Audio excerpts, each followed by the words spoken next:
I got so much motherfucking design on right now. Break it down, bring it back, make it clap. I got 3 old thoughts, new block, where that bitches on my line, and you know they come strapped, hold up. Pertama, saya akan membahas praktik pembelajaran membaca berdasarkan jenis-jenis kegiatan membaca. 1. Praktik membaca literal. 2. Praktik membaca interpretatif. 3. Praktik membaca kritis. 4. Praktik membaca bahasa. 5. Praktik membaca fiksi. Dan 6. Praktik membaca teks ilmiah. Sebelum saya masuk ke dalam pembacaan praktik literal, teman-teman harus tahu apa itu praktik membaca literal.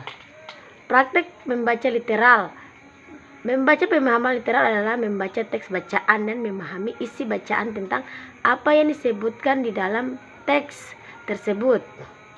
Burt, Roy, dan Ross 1996 halaman 34 dijelaskan bahwa membaca literal merupakan kegiatan membaca sebatas mengenal dan menangkap arti yang tertera secara tersurat. Ya, di sini saya akan membaca contoh praktek membaca literal. Sajak kembali, tak sadarkan mereka dalam bertingkah, yang berpikir hanyalah kesenangan semata. Berhentilah berbuat yang demikian, sebab kau hanya diberi satu kesempatan.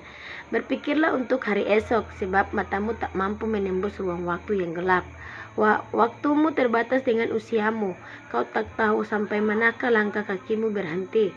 Berpijak, terkadang kau lupa siapakah diri ini, dan dari manakah engkau berasal, sehingga kau pun terlena dengan manisnya dunia, bahkan dengan sengaja kau tinggalkan waktunya. Hai diri yang hina, kembalilah kau padanya, dan jangan biarkan kesenangan sesaat itu menguasai dan dirimu, dan berdoalah untuk hari. 2. Praktik membaca interpretatif adalah kegiatan membaca yang bertujuan agar para siswa mampu menginterpretatif atau menafsirkan maksud pengarang. Apakah karangan itu fakta atau fiksi? Sifat-sifat tokoh, reaksi emosional, gaya bahasa, dan bahasa kias, serta dampak-dampak cerita. Membaca interpretatif bertujuan agar para siswa mampu menginterpretasikan atau menafsirkan maksud pengarang. Seorang pengarang menulis sesuatu untuk dibaca orang lain. 3. Membaca kritis adalah cara membaca dengan melihat motif penulis, kemudian menilainya.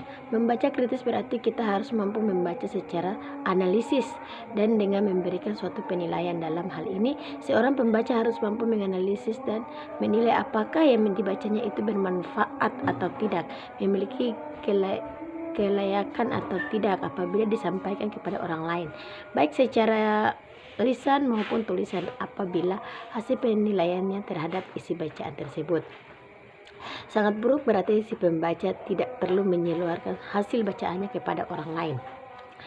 Itu contohnya, yaitu Zack Citizen adalah seorang tokoh legendaris, misterius sekaligus kontroversial yang hidup di Tanah Jawa pada sekitar abad 14-15 Masehi. Dia dianggap sebagai salah satu penyebar agama Islam di Jawa, tapi memiliki ajaran yang berbeda dengan ajaran Wali Singa, 9 tokoh penyebar agama Islam di Jawa saat itu. Ia terkenal dengan ajaran ilmu kemampuan dan menunggunya di Kawala Gustu yang kontroversial dan menghebohkan pada masanya, dan karena ajarannya yang dianggap menyimpan dan ajaran Islam itu disebut sebagai wali murtad atau wali sesat oleh Wali Sanga. 4. Praktik membaca bahasa. Pengertian membaca bahasa itu secara umum, membaca merupakan sebuah aktivitas berupa melafalkan atau mengeja sebuah tulisan.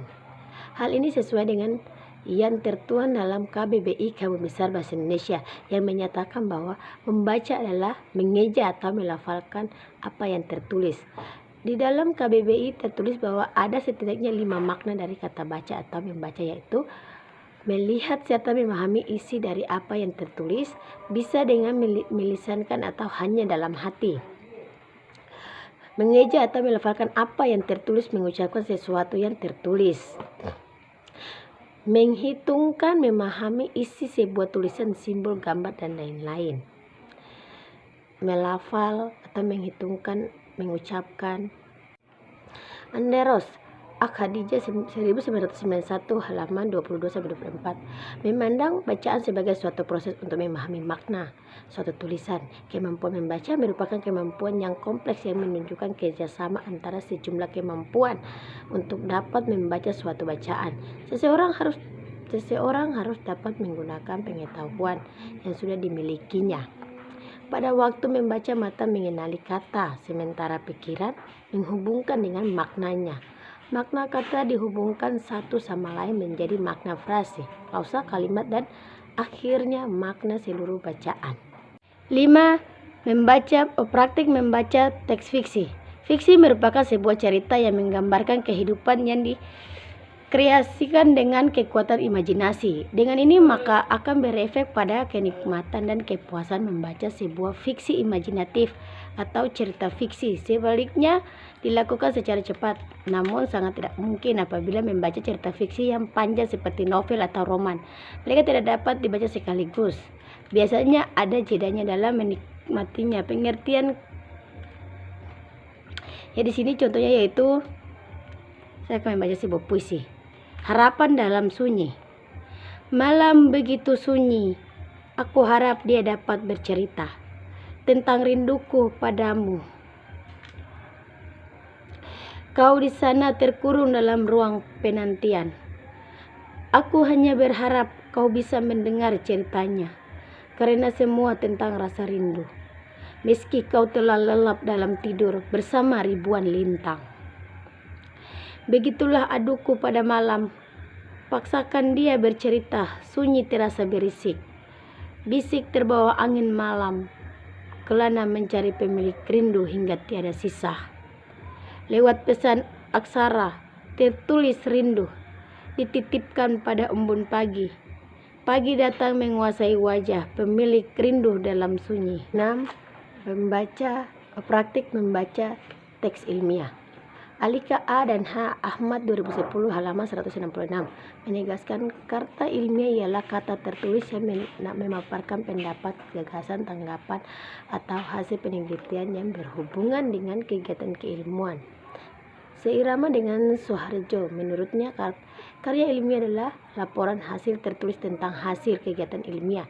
Kegiatan ilmiah itu sendiri merupakan kegiatan untuk menyelesaikan masalah melalui pendekatan alur berpikir ilmiah. Contoh praktik membaca teks ilmiah yaitu makalah. Judul makalah itu kata pengantar. Puji syukur kami panjatkan kehadiran Allah Subhanahu wa Ta'ala karena atas limpah rahmat dan karunia-Nya sehingga kami dapat menyelesaikan makalah ini yang berjudul Pembelajaran Pemula Membaca di Sekolah. Makalah ini disusun untuk memenuhi salah satu tugas kelompok pada mata kuliah keterampilan membaca di semester 3. Daftar isi kata pengantar. Daftar isi bab 1 pendahuluan, A latar belakang, B rumusan masalah, C tujuan. Bab 2 pembahasan, A pembelajaran pemula membaca, B masalah pembelajaran pemula membaca, C ragam strategi metode pembelajaran membaca pemula. Bab 3 penutup, A kesimpulan, B saran dan daftar pustaka. Bab 1 pendahuluan, latar belakang. Membaca merupakan salah satu jenis kemampuan berbahasa tulis yang reseptif. B. Rumusan masalah, apa yang dimaksud dengan pembelajaran membaca pemula. C. Tujuan untuk mengetahui apa yang dimaksud dengan pembelajaran membaca pemula. Bab 2 pembahasan. Pengertian pembelajaran membaca pemula. Membaca pemula merupakan tahapan proses belajar membaca bagi siswa sekolah dasar kelas awal. Siswa belajar untuk memperoleh kemampuan dan menguasai teknik membaca dan menangkap isi bacaan dengan baik. 4 aspek keterampilan berbahasa dalam 2 kelompok kemampuan. 1. A. Keterampilan yang bersifat menerima, yang meliputi keterampilan membaca dan menyimak. B. Keterampilan yang bersifat mengungkap, yang meliputi keterampilan menulis dan berbicara.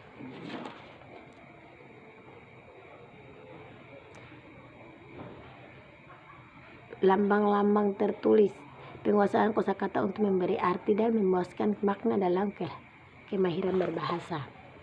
2. Tujuan membaca pemula. Pembelajaran membaca pemula diberikan di kelas 1 dan 2. Tujuannya adalah agar siswa memiliki kemampuan memahami dan menyuratkan tulisan dengan intonasi yang wajar sebagai dasar untuk dapat membaca lanjut. Pelaksanaan membaca pemula di kelas 1 sekolah dasar dilakukan dalam 2 tahap, yaitu membaca periode tanpa buku dan membaca dengan menggunakan buku. Dalam teori pendidikan klasik, pendidikan anak prasekolah dan sekolah kelas rendah belum memberi pengetahuan intelektual.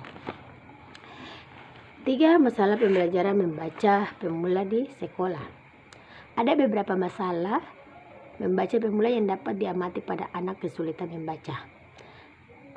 Jenis-jenis kesulitan membaca pemula yang sering ditemukan sebagai berikut: kesalahan mengidentifikasi kaitan bunyi huruf, 2. Kebiasaan arah membaca yang salah, 3. Kelemahan kemampuan pemahaman, 4. Kesulitan penyesuaian diri dengan jenis bacaan, 5. Kelemahan dalam hal kecepatan membaca. 4. Metode membaca pemula di sekolah. Metode yang digunakan dalam membaca dalam pembelajaran pemula. Ada beberapa metode yang digunakan, antara lain metode eja, metode bunyi dan abjad, metode suku kata dan metode kata, metode global, metode struktur analisis sintaksis. Ya, bab 3 penutup. Kesimpulan, membaca pemula merupakan tahapan proses belajar membaca bagi siswa sekolah dasar kelas awal. Siswa belajar untuk memperoleh kemampuan dan menguasai teknik-teknik membaca dan menangkap isi bacaan dengan baik. Saran, sebagai seorang manusia yang wajib menuntut ilmu, tentu membaca adalah kunci utamanya. Daftar Pustaka Abdurrahman Mulyono 2003. Pendidikan bagi anak berkesulitan belajar, Jakarta, PT Asti Mahasajat. Mungkin itu saja dari saya. Assalamualaikum warahmatullahi wabarakatuh.